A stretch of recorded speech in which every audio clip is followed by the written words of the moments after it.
Rian Jombang, The Smiling Killer, seorang pembunuh berantai yang menghebohkan Indonesia di tahun 2008, bahkan sampai saat ini, kalau kita dengar namanya, itu perasaan ngeri yang kita rasakan. Dimana tanpa rasa bersalah dia membunuh 11 orang dan menguburnya di halaman belakang rumahnya, ditambah dia juga melakukan mutilasi. Dan ketika diinterview, dia sempat tersenyum, teman-teman. Bagaimana kronologinya dan apa sebabnya Rian ini bisa melakukan tindakan sekejam itu?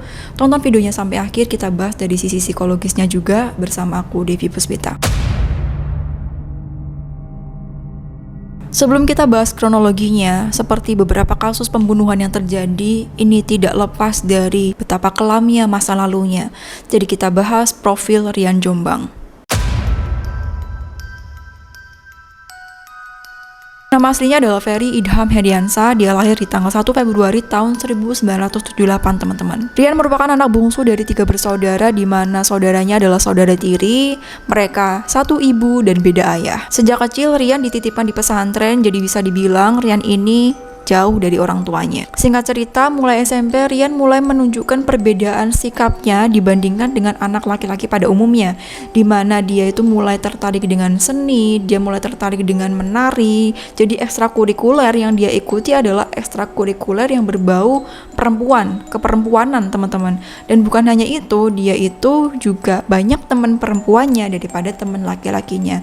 Jadi kalau misalkan pada umumnya anak laki-laki itu dia suka futsal atau dia suka basket dan berbau cowok seperti itu ya, beda sama Rian. Dia lebih tertarik dengan ekstrakurikuler menari bersama dengan teman-teman perempuannya. Jadi bisa dibilang ketika SMP mulai menunjukkan bahwa Rian ini terlihat lebih kemayu. Teman-teman dan juga gurunya, Rian ini ketika sekolah termasuk anak yang cerdas dan juga ramah, teman-teman.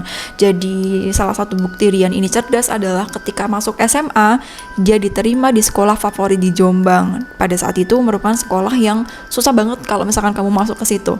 Tapi Rian ini berhasil masuk ke sana. Namun sayangnya pas SMA ini tidak bertahan lama, teman-teman. Pas SMA Rian hanya bertahan sekolah beberapa waktu, kemudian dia keluar dan pindah ke SMA lain. Tapi di SMA lain pun juga sama, tidak bertahan begitu lama. Hingga kemudian dia akhirnya kerja di salah satu pesantren, teman-teman.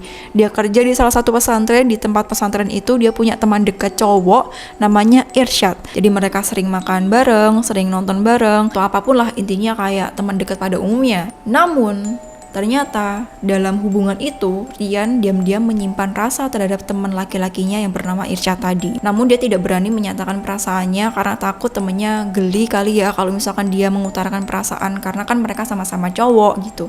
Hingga suatu hari Irsyad bilang kepada Rian bahwa ada suatu hal penting yang ingin Irsyad sampaikan kepada Rian. Nah di sini Rian udah mikir yang macam-macam dan merasa gugup karena dia berprasangka jangan-jangan Irsyad ini juga punya rasa ya sama aku gitu. Hingga kemudian mereka makan bareng, dan ternyata pesan penting yang Irsyad sampaikan adalah dia bilang dia mau menikah dengan seorang perempuan bernama Wati, teman-teman. Nah, spontan hal ini membuat Rian merasa kecewa dan dia marah di situ.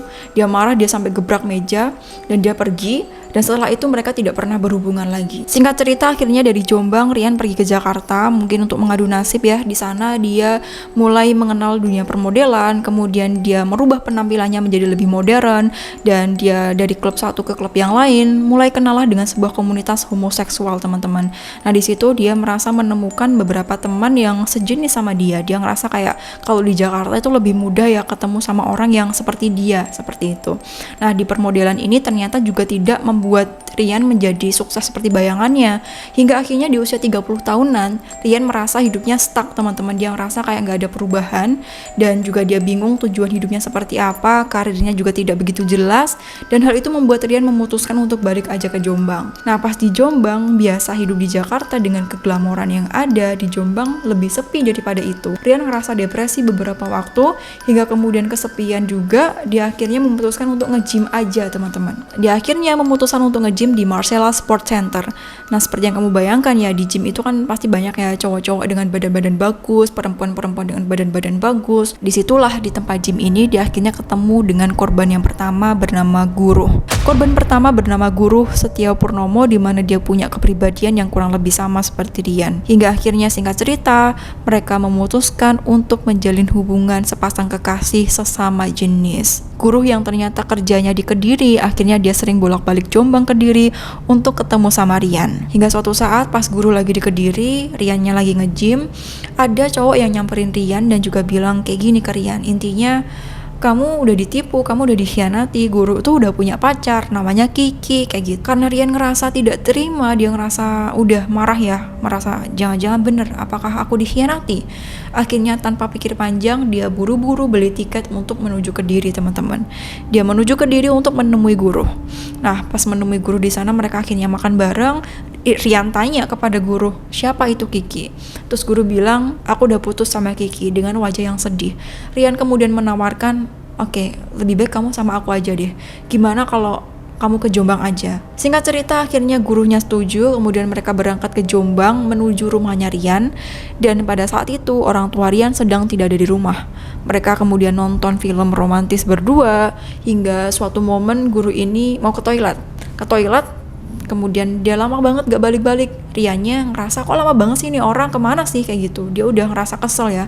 Dia samperin guru ke toilet itu, dan disitulah dia membunuh guru dengan cara dipukul berkali-kali sampai meninggal dunia, dimasukkan ke dalam tikar, kemudian dia bakar dan dia kubur di halaman belakang rumahnya. Dan kejahatan ini tidak terbongkar hingga sekian waktu.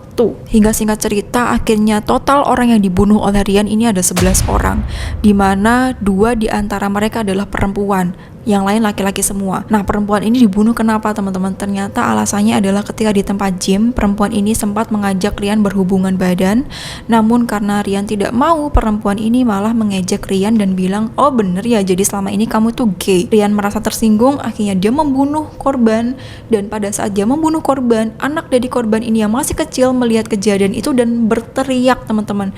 Karena Rian panik, akhirnya dia membunuh juga putri dari korban tersebut. Setelah sekian pembunuhan yang dia lakukan dan gak ketahuan, akhirnya Rian memutuskan untuk berangkat ke Jakarta. Dia berangkat ke Jakarta dan kembali menekuni dunia permodelannya, dan di sana dia ketemu sama seorang laki-laki bernama Noval, teman-teman. Dia ketemu sama Noval dan akhirnya memutuskan untuk menjalin hubungan sepasang kekasih sesama jenis, dan mereka tinggal di apartemen yang sama berdua. Hingga suatu hari ketika Noval ini gak ada di rumah, Rian merasa kesepian, dia menghubungi seseorang bernama Harry. Kemudian Harry ini datang ke apartemen Rian, mereka ngobrol bareng. Di situ akhirnya Harry curhat ya.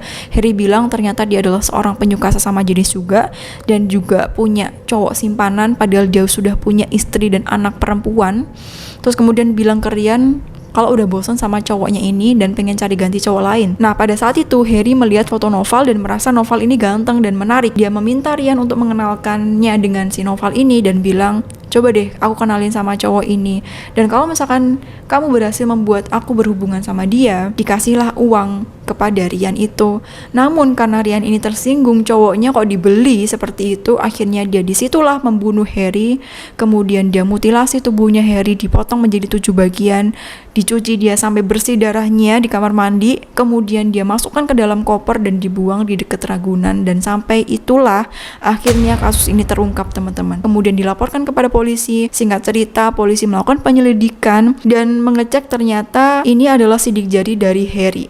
Setelah dicek, ternyata ada aktivitas penarikan dana setelah Harry ini meninggal, teman-teman. Nah, disitulah ternyata Rian lah yang menggunakan uangnya Harry bersama dengan Noval. Pada saat di sidang, dia hanya mengaku membunuh 1 orang, Harry aja. Tapi kemudian dia mengungkapkan kejadian sebenarnya yang ternyata dia membunuh beberapa orang lain yang dikuburkan di halaman belakang rumahnya di Jombang. Dan pada saat itu juga polisi akhirnya datang ke Jombang dan beneran mereka menemukan beberapa mayat yang sudah jadi tulang belulang di halaman belakang rumah Rian. Hingga kemudian Rian divonis hukuman mati. Jadi itu kronologi kejadian pembunuhan berantai yang dilakukan oleh Rian Jombang. Sebab psikologis apa yang menyebabkan Rian melakukan tindakan sekeji itu? Yang pertama, ketika diinterview, Rian bilang dia merasa kecewa dengan lingkungan sekitarnya, termasuk kedua orang tuanya.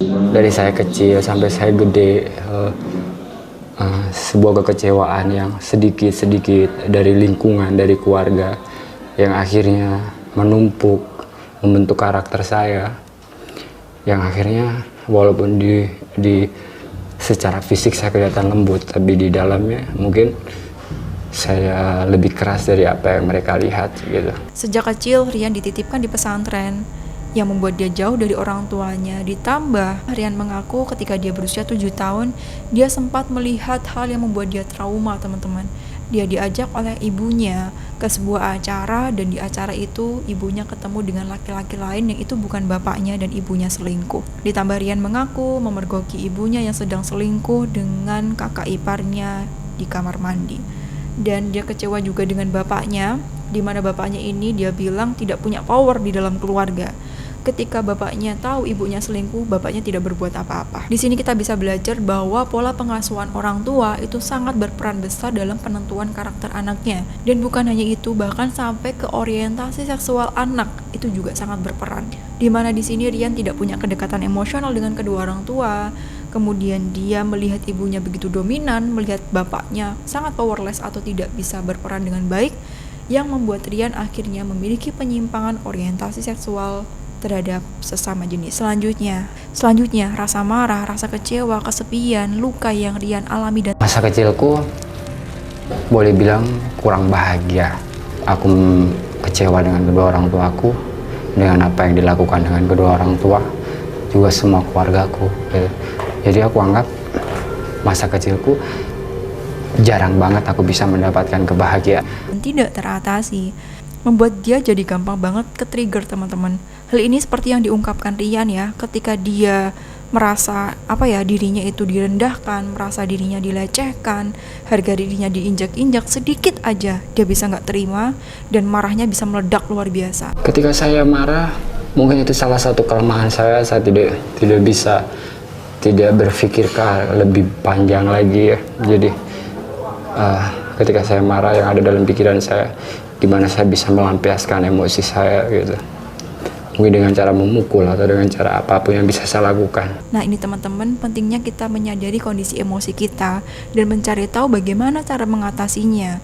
Jika kita merasa tidak mampu untuk mengatasi itu sendiri, kita bisa meminta bantuan profesional, teman-teman, agar tidak menimbulkan dampak yang lebih buruk lagi ke depannya. Jadi seperti itu teman-teman, semoga kita bisa mengambil pelajarannya dan kita mohon perlindungan kepada Allah Subhanahu wa taala dari segala keburukan dalam bentuk apapun. Sampai jumpa di video selanjutnya bersama aku Devi Puspita in another serial killer story ataupun cerita yang lain. Sampai jumpa. Wassalamualaikum warahmatullahi wabarakatuh.